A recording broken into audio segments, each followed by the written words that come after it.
That's right, Rish. Mr. Korn is here with us, and I wanted to get straight to him. Sir, thank you so much for being here on Bloomberg. Now, we have talked a lot about regulation, about what the G7 thinks. What is the consensus amongst the Asian countries of what needs to be done to stem this crisis? Well, clearly, here we are at the annual meeting of the World Bank, so the role of the World Bank needs to be emphasized. And all of the emerging countries urge that the resources of the World Bank is increased so that it can perform its role in helping developing economies in particular emerging from this current crisis. But beyond the World Bank, the emerging economies are also taking the opportunity of us all being here in meeting and discussing issues that are related directly to helping ourselves. The ASEAN countries, for example, the 10 ASEAN finance ministers were able to meet yesterday, and we talked about two important initiatives that is ASEAN born. One is the Chiang Mai initiative, which is a pooling of resources to help fund potential liquidity problems stemming from the original financial crisis that many countries in Asia faced just 12 years ago. And we're close to operationalizing that now, and hopefully we'll be able to conclude on all matters come the APEC meeting in Singapore in the middle of next month. But very importantly also, we talked about the potential creation of an ASEAN infrastructure fund, which will be structured so as to allow the ASEAN central banks to use the excess foreign exchange reserves that it has to be recycled within ASEAN to help develop infrastructure that would in itself help improve the linkages in the economies of the ASEAN nations. Is there a lot of concern amongst ASEAN about the level of the dollar and treasuries? Well, yes, we all own a lot of dollar paper.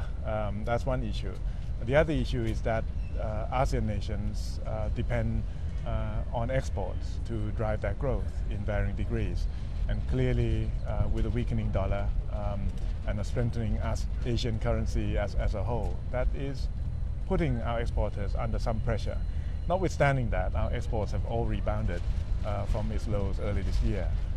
So it's proving that we're no longer needing to depend on price competitiveness in order to be able to sell our goods. But there has been a lot of talk about the need for a global currency debate, possibly moving away from the dollar as a supreme currency in the future. Is this something that was discussed and that needs to be addressed as soon as possible? I think we feel that these things will happen naturally.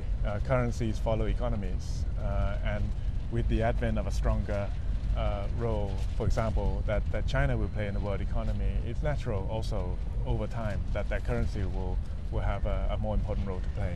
So I think that's a natural trend towards that, and there's not much point in rushing it. Do you believe that China is now open to actually letting its currency go? Well, you have to ask China about that, but certainly it is keen to increase its role in the economies of its neighboring countries. I met with the Minister of Finance of China, and we discussed ASEAN-related issues as well as bilateral issues between China and Thailand.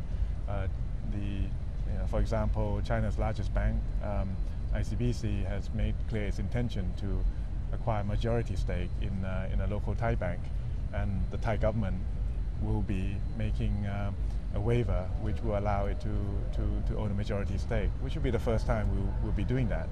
And we're sure that will lead to enhanced investment and trade between the two countries, and that's reflective of China's strategy, I believe.